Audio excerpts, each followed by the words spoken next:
സിറിയയിൽ ആഭ്യന്തര സംഘർഷം രൂക്ഷമായി തുടരുകയാണ്. സിറിയൻ പ്രസിഡന്റായിരുന്ന ബാഷർ അൽ അസദിനെ അനുകൂലിക്കുന്നവരും സുരക്ഷാ സേനയുമായുള്ള ഏറ്റുമുട്ടലിൽ മരിച്ചവരുടെ എണ്ണം 1000 കടന്നിട്ടുണ്ട്. ന്യൂനപക്ഷമായ അലവി വിഭാഗത്തിൽപ്പെട്ടവരാണ് കൂടുതലും കൊല്ലപ്പെട്ടത്. ഈ മരിച്ചവരിൽ 709 പേർ സാധാരണക്കാരായ ജനങ്ങളാണ്. ഇവരെ കൂടാതെ 125 സുരക്ഷാ സേനാ ഉദ്യോഗസ്ഥരും കൊല്ലപ്പെട്ടു. അസദിനെ അനുകൂലിക്കുന്ന സായുധ സംഘടനകളിലെ 148 പേരും ഈ സംഘർഷത്തിൽ കൊല്ലപ്പെട്ടതായാണ് വിവരം ലഭിക്കുന്നത്. 2024 ഡിസംബറിൽ അസദ് ഭരണകൂടം തകർന്ന ശേഷം രാജ്യം നേരിട്ട ഏറ്റവും രൂക്ഷമായ ആക്രമണമാണ് ഇപ്പോൾ അരങ്ങേറുന്നത്. സംഘർഷങ്ങളുടെ പശ്ചാത്തലത്തിൽ നിരവധി പേർ ഇതിനോടകം ആ പ്രദേശത്ത് നിന്നും പലായനം ചെയ്തതായും റിപ്പോർട്ടുകൾ സൂചിപ്പിക്കുന്നു.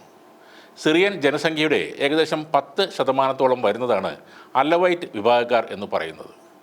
അലാവികൾ അഥവാ അലവൈറ്റുകൾ ഷിയ അല്ലെങ്കിലും ഷിയ ഇസ്ലാമിൻ്റെ കേന്ദ്ര ബിന്ദുവായ അലി ഇബ്നു അബി താലിബിനെ ആരാധിക്കുന്നവരാണ്. 5 പതിറ്റാണ്ടിൽ ഏറെയായി അലവൈറ്റ് രാജവംശം അഥവാ അസദ് വംശമാണ് സുന്നി ഭൂരിപക്ഷ രാഷ്ട്രമായ സിറിയയിൽ അധികാരം നിലനിർത്തിയിരുന്നത്.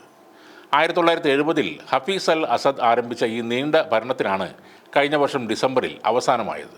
അസദിൻ്റെ ശക്തികേന്ദ്രങ്ങളായ ലത്താക്കിയ, ടാർട്ടസ് എന്ന പ്രവിശ്യകളിലാണ് ഈ സംഘർഷങ്ങൾ തുടങ്ങിയത്.